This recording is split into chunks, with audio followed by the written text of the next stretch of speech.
Okay. We rolling? Cool. I've never actually talked about the mixer behind me. I've had it for like 7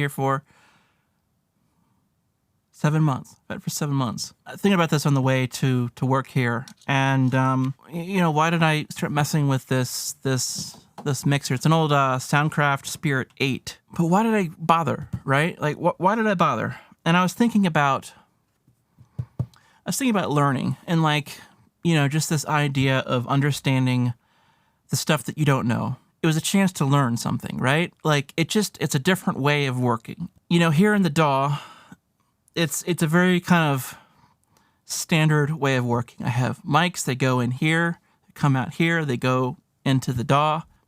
How do you even get signals out of the console, right? They got the preamps, but then how do you get it out, right? How do you get it out?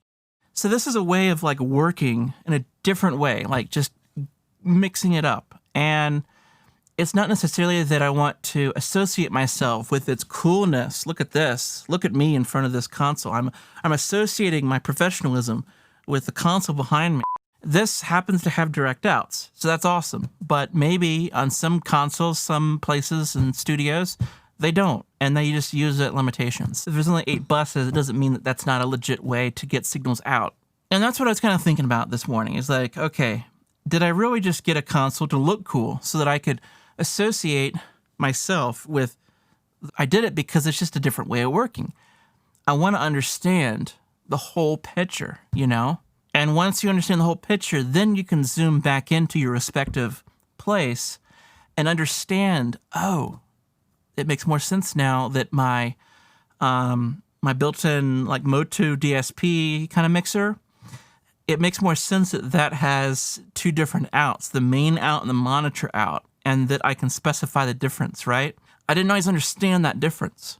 And so when you kind of skip around and then come back to what you know, you get greater understanding of what you know because you've seen it a different way, a different environment even, right? Maybe it's live sound, right? Maybe you run sound for your band, even just an open mic night, right? I mean, you're bound to learn a few things just getting into live sound, dealing with power amps.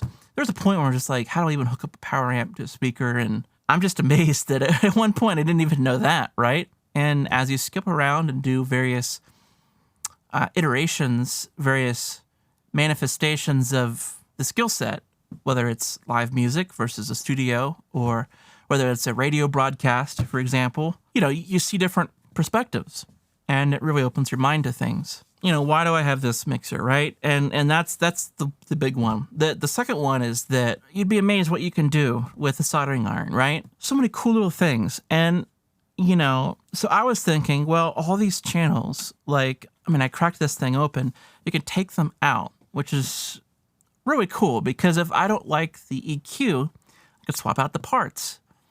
And there's no risk. I'm not messing with a historic unit here, right? Yeah, it's not exactly made for the studio, so I could experiment with it, have fun with it, change up the parts. There's lots of times that you need to split something, make headphone mixes, whatever it may be. It's just kind of a big Swiss Army knife. There's lots of ways that you can use a mixer or console that kind of solves some issues within the recording workflow.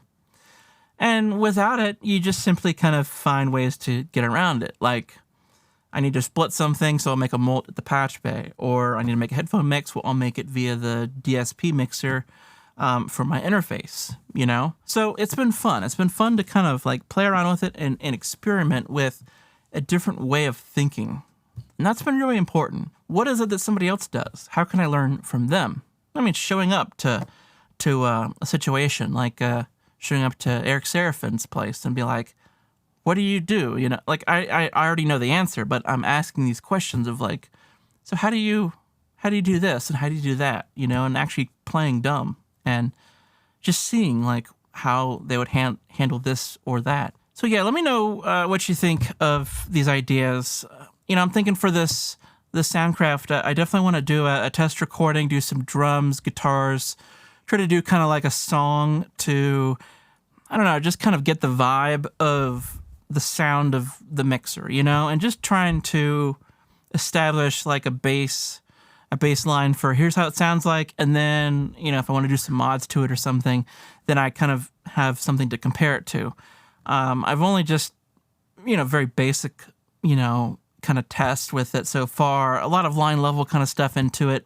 I've used, you know, 4 channels of its EQ a lot, but not really any microphones so much yet. So I just have to get some cabling and test it out.